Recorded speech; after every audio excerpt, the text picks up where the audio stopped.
Monday the 17th, making a video. Hopefully you can hear me. There's a heater going on right below me.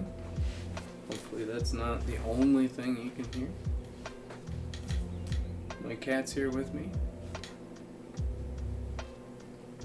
Need a haircut. So I was thinking about all the YouTube videos I've seen lately of people juice fasting and water fasting. In a lot of cases, I keep thinking I should move the camera closer. It's neat to have the green screen, but it's not even set up right. Let's try over here. How about that? Better? Worse? Time will tell. Here's my cat. I wonder if this is in the shot right here. If it is, that'll be neat too. Okay. Let's try this. More straight off. Heater's still down there making some noise, but we'll see how it goes.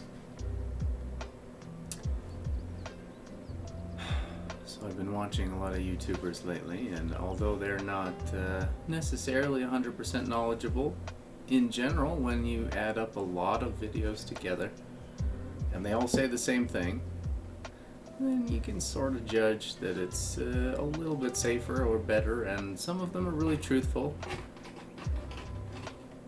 Are you playing with that box, sweetie? What are you doing? Hey, come here. And some of them tell you all the ins and outs and like all the horrible things that happen to them, and in some cases there's even video. I don't know why my cat needs to destroy everything right now this very second. Every single time I want to do something. Hey, come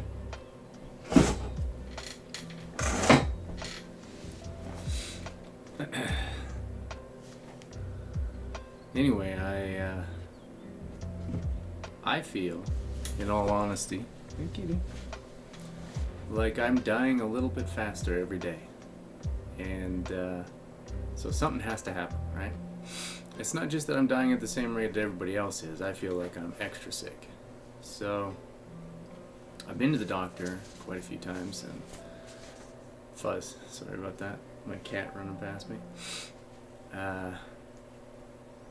And you know, there's some problems here and there. I don't have diabetes yet, but I definitely had what is that one? Hypoglycemia. That one for a while, and that came with very bad dieting and just starving myself and doing lots of exercise and still eating the bad stuff. So at the time I was taking 1 teaspoon or 1 tablespoon of can of butter and like a cracker. Like I would put it on the cracker and then I would put honey on top. So it was a cracker, honey, and can of butter. And I would eat that like 3 to 5 times a day. And I would bike all day long. Just all day. I watched series after series. I was on a recumbent bike. So there was a backrest and my legs are out in front of me. Going like that. And I could just sit there and sweat and watch TV all day. Get up every 42 minutes. Or however long the show is, go to the bathroom, come back, get back on the bike, start moving again, and then I'm good. I gotta tell you, after losing 56 pounds in 3 weeks, the worst part about going insane on some kind of exercise diet, especially that one, it wasn't gut pain, it wasn't hunger, it wasn't even muscle pain or fatigue, and it wasn't the soreness every morning. My butt hurt. I was literally butt hurt from sitting all that time. As my fat on my butt got smaller, it got worse too. I just, most of my life I've been kind of a fat guy. So getting skinny the first time, my butt was bony, and that's not even the worst part. So I was used to being fat. I was used to eating high fat is what I mean. Both. We'll talk about both. It's cold in here, that's why I'm wearing gloves, and there's a heater, FYI. I'm not a weird guy who needs gloves all the time. It's just really cold. And there's nothing weird about that either, if you're into that. It's good to be warm and clean or whatever. Let's just skip that. So, another unfortunate thing about used to being high fat all the time, and this is fortunate if you are the fat person who's used to the high fat, your mental state is really balanced. It's really baseline. It's always kind of the same. I mean, you wake up in the morning and your blood sugar's low and you eat and everything's happy, and you get to the end of the day and you kind of want to keep going. You know, you're not really out of energy. You're eating everything you want anytime. Anytime. High fat, high sugar. If you just eat whenever you're hungry, you're always happy. It could be that, you know, food is a drug. So is sugar. Most definitely sugar is a drug. Most definitely. Coming off of sugar was the biggest problem. But the baseline mental state, as soon as I got skinny, holy cow. The emotions are up, they're down, they're all around, they're left, they're right.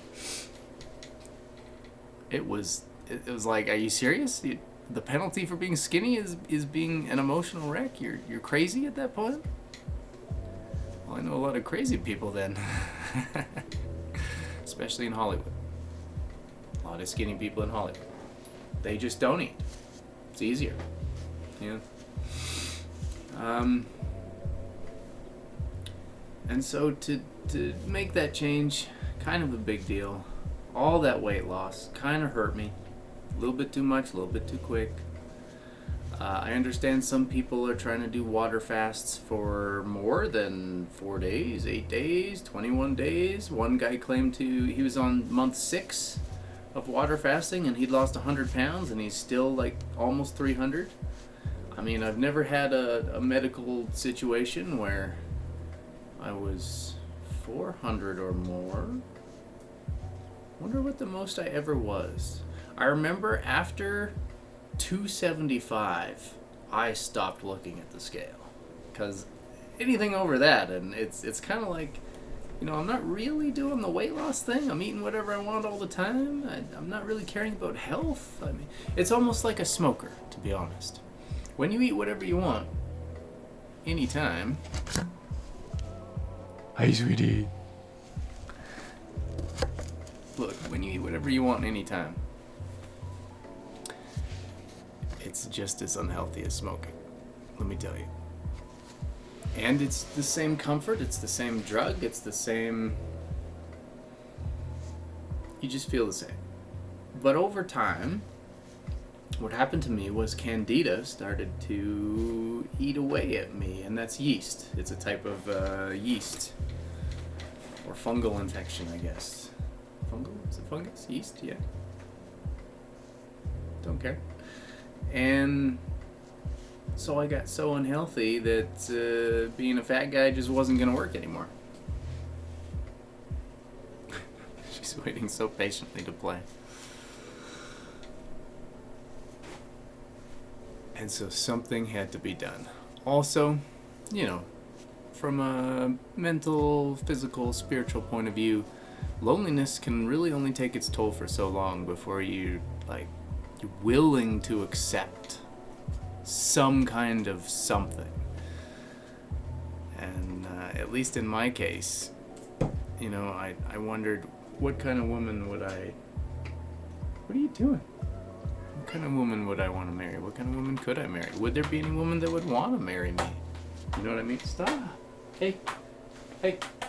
Stop it. What's your deal? You tried to get away. I see you.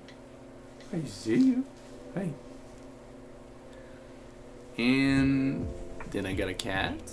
and that helped out quite a bit for companionship, just not, on a physical level, but she's really cute and lots of fun, and she does sleep with me every night right next to me, sometimes under the covers.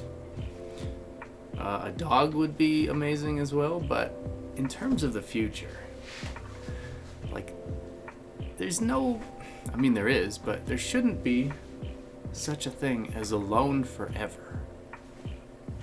If you have a lot of problems in this life, I know religiously, I believe in the Church of Jesus Christ of Latter-day Saints, and I know that those who don't marry in this life but qualify for those blessings will still get them in the next life.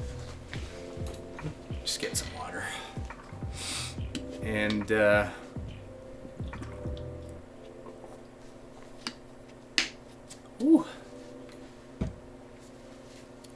water fasting is tough. All the drinking you gotta do, right? Anyway, why would you want to wait your whole life? You know what I mean? At a certain point, if you're willing to accept some kind of sacrifice, some kind of loss, some kind of imperfect system, then you can step outside yourself and find something that's good for you. In terms of a relationship, that's what I'm talking about right now. And at least for me, my vanity and my pride are just too high. I imagined all different kinds of ways to accept being fat, accept being overweight, accept being different. I'm already different, and a lot of people don't treat the members of the Church of Jesus Christ of Latter-day Saints super well in the media and stuff like that. So, I've always been different. I really wish I knew what kind of distance I'm looking for here. I don't know if I need to crane all the way over like an old guy. I don't think so. Hey, sweetie. She brought her toy. What's that? Was that your string? Where'd you go? There you are. What are you doing? What? What is that? Is it a camera? Is it a camera? What's it doing? What's it doing? Is it scaring you? It's just a camera. Is it your toy though? Is it your toy? She chugged that string over from outside. She likes to chase it outside. It's funny. It's funny the way that she's under the impression every single second is playtime. Every one. Excuse me, pardon my runny nose. It's still kind of cold in here. It's Canada. It's always cold in here. Hence the heater.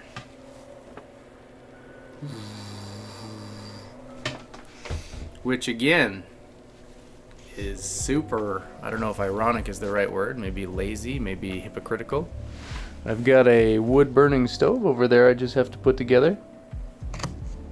The whole reason I got it was to save on electricity, which I'm still using. Guess I should put that together tomorrow or the next day.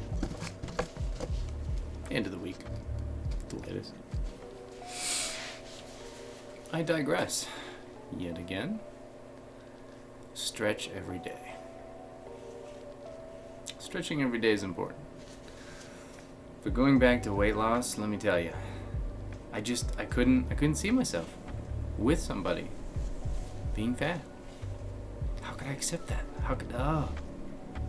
It's like being two people. You're you, and then there's your fat. And so everywhere you go, you gotta think about that. You gotta plan for that. You're never uncomfortable. Every single angle is unfortunate, more so than the angle before, when people are looking at you.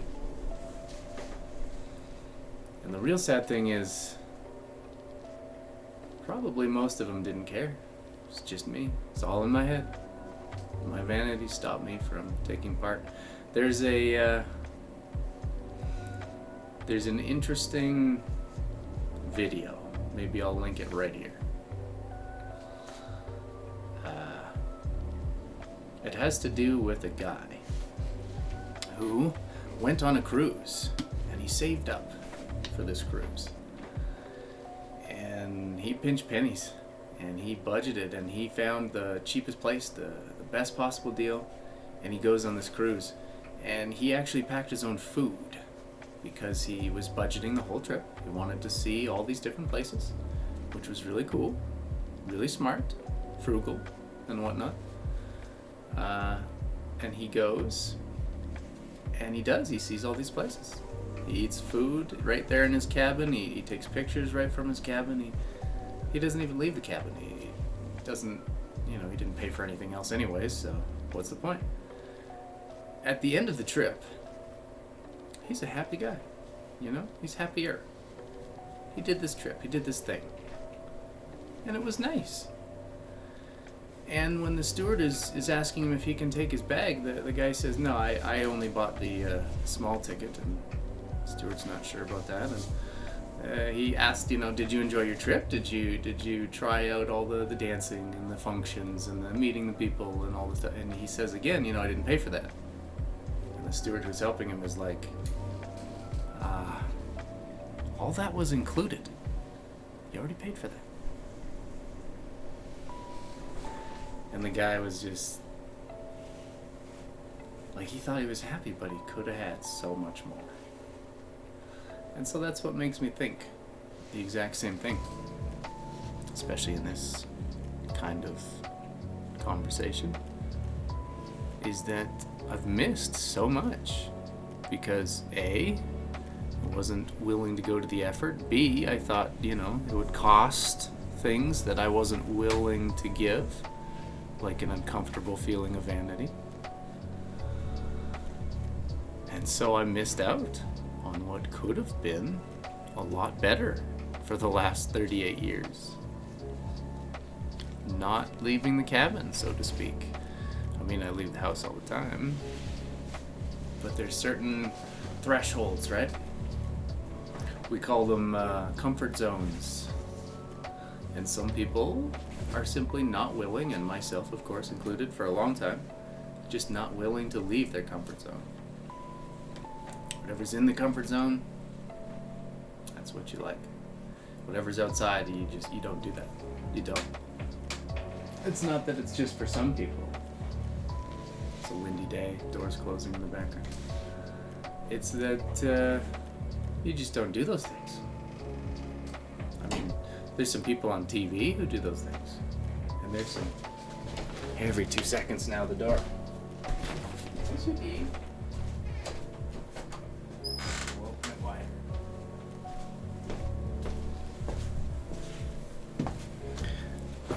Sorry about that.